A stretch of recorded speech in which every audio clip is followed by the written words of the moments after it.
So I promised an update when I got the new macro lens. It's here. That's what it looks like. It's a Laowa 85 millimeter. A couple things to note about this lens, or I guess one big thing, is that it's only manual, which is fine with me. I grew up using cameras that did not have autofocus. I know I'm showing my age by saying that, but it doesn't bother me. I wish I could say that I did a ton of research before choosing this. I did not. I had another lens in my cart that I was already familiar with, but it was like double the price of this one. So I looked up comparable lenses and this one kept popping up. I figured I would give it a try. The nice thing about buying on Amazon is if it sucks, you send it back. No harm, no foul. So I'm gonna be testing it out today just in my yard, because that's a cool thing about macro photography. You don't really have to travel. Really quickly, a couple things about my style of macro photography is I don't really do extreme macros. Sometimes I will. But for me, it takes some of the fun out of it.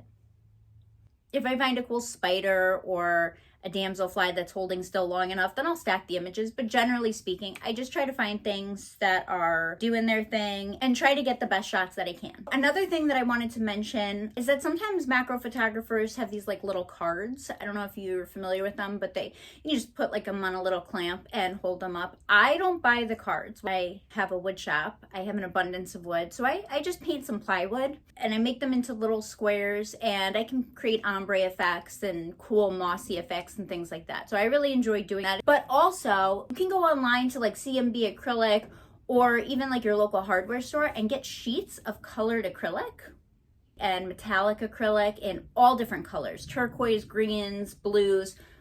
Freaking awesome. It's perfect for putting behind the subject or putting the subject on it if you're playing with bugs, like I like to play with bugs. I usually just cut them down into little squares or rectangles, and then I just use one of my woodworking clamps, which you can also pick up at any hardware store, and just set it up right behind the subject. Sometimes I just leave full sheets like this, because then I can go outside, and if there's a spider on a web, I can just kind of put it right behind it on a wall or wherever. But it works. Last thing, I ordered an AK diffuser. I will give a full review on that when I get it. But until I get it, I just using this thing. It's like $9 on Amazon. It does get in the way a little bit. I didn't really test it out, but I put it on. It does kind of get in the way of focusing, but not bad. It's fine. I'm sure it's not going to be the same. Before that, I was using a macro ring light, but it doesn't fit on this lens. I just went ahead and ordered the AK diffuser. I think that was like $103. This lens, I believe, was $449. I just got it on Amazon. And I've had this speed light for so long, I can't remember how much it costs, but they're usually around $200 and something.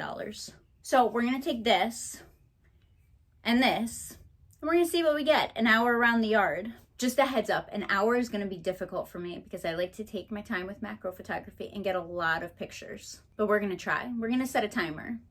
All right, let's go. The moment I got outside, I got so lucky. There was this beautiful orb weaver, absolutely gorgeous. I'm in the suburbs of Chicago, so we don't see a lot of bright, beautiful arachnids too much. So I was really excited to find her right outside my house. I took some shots without the acrylic behind her and then some shots with it. The dark background does give it kind of a cool, creepy feel. The next thing I found was this woolly aphid. So cute. I am obsessed with woolly aphids. They are like little flying fairies. I guess all fairies fly, to be fair, but you know what I'm saying. And they're everywhere right now. So I got a couple shots of her before she fluttered off. Of course, roly-polies are out in abundance, so I took a couple shots of roly-polies, and I did it on two different backgrounds. One that I had painted myself without sanding, so it gave it kind of that cool moss feel that I was telling you about, kind of a creepy swamp vibe. And then I did another one on a bright pink background. Lastly, my absolute favorite was this weevil that I just found doing weevil things around my house.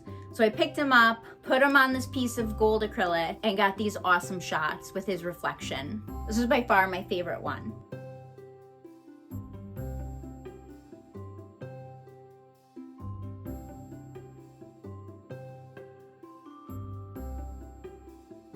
All in all, I think it performs really well. I'm really impressed with it. I didn't get to do a whole lot of super close-up shots, but the shots that I got came out beautifully. I think the diffuser is really going to help because I had a harder time controlling the light, but that's not the fault of the lens. Ow, I hit my foot.